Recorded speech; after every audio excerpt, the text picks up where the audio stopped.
Bismillahirrahmanirrahim. Assalamualaikum warahmatullahi wabarakatuh. Semangat pagi, salam sejahtera untuk guru-guru hebat di seluruh Nusantara. Om Swastiastu, Namo Buddhaya, salam kebajikan. Selamat datang di SMK Telkom Makassar, SMK Pusat Keunggulan, pelopor sekolah kejuruan bidang teknologi informasi dan komunikasi. SMK Telkom Makassar, sekolah sahabat teknologi yang siap mencetak generasi unggul dan kompeten di bidangnya. Pada kesempatan kali ini, izinkan saya Farid Mawardi untuk menyampaikan praktik baik yang saya lakukan bersama peserta didik saya di kelas 11 Rekayasa Perangkat Lunak tahun ajaran 2022-2023 di SMK Telkom Makassar.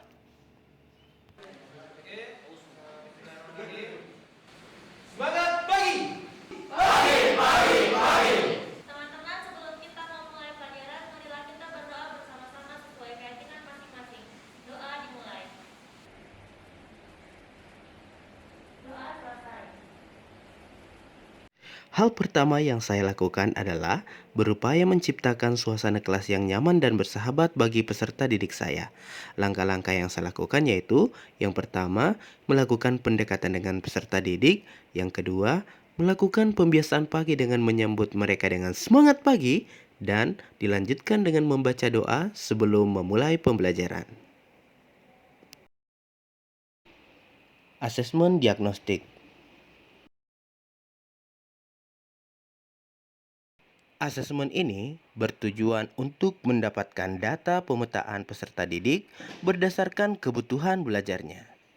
Asesmen diagnostik difokuskan untuk menggali data terkait gaya belajar siswa dan tingkat pemahaman awal siswa.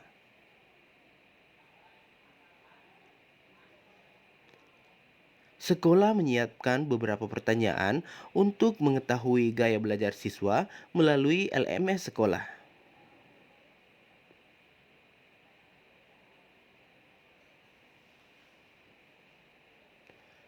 Dari hasil asesmen diagnostik non-kognitif, didapatkan peserta didik yang memiliki gaya belajar visual, auditori, dan kinestetik. Sedangkan asesmen diagnostik kognitif difokuskan untuk mendapatkan data terkait tingkat pemahaman terhadap materi ajar.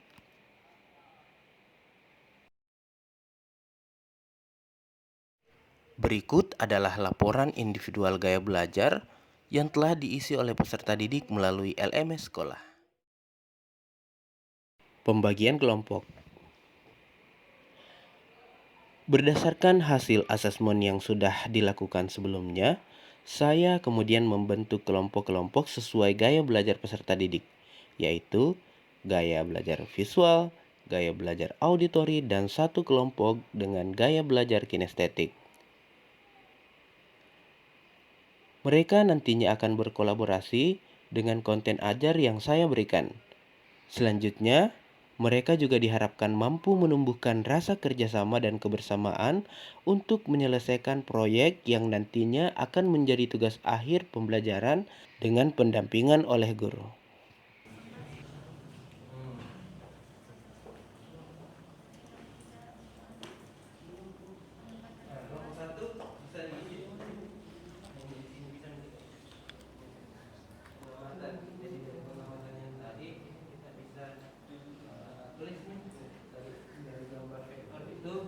Manipulasi gambar vektor apa yang kira-kira bisa kita simpulkan dari manipulasi gambar?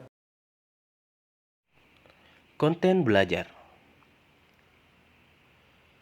Konten belajar yang saya siapkan adalah wall-on, kumpulan marker yang digunakan untuk menampilkan video, audio, atau desain grafis. Wall-on yang dikembangkan berupa kumpulan marker buku pelajaran yang digunakan oleh siswa dikembangkan menjadi marker untuk menampilkan video pembelajaran terkait materi yang dibawakan oleh guru. Manfaat inovasi pembelajaran dengan wall-on atau modding augmented reality yaitu yang pertama, menumbuhkan kebiasaan membaca buku dalam kehidupan sehari-hari.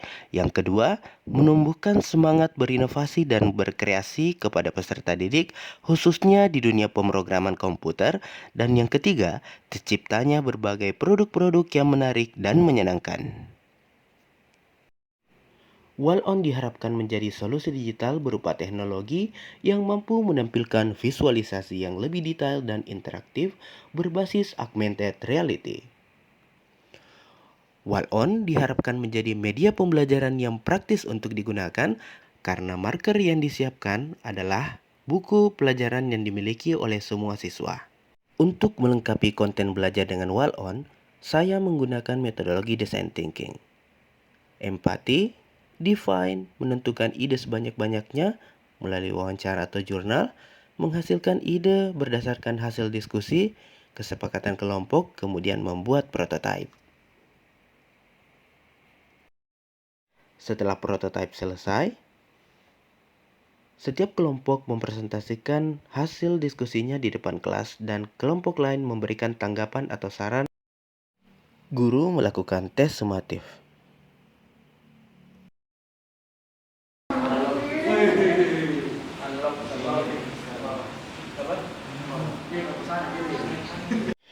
Kegiatan refleksi pembelajaran ini dilakukan dengan FigJam.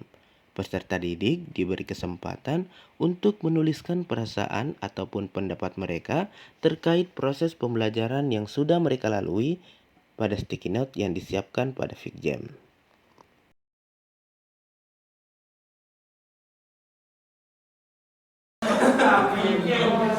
Nah, sekarang ini ada dari ilmu dan skill dalam mendesain berkembang dekat Figma yang mudah.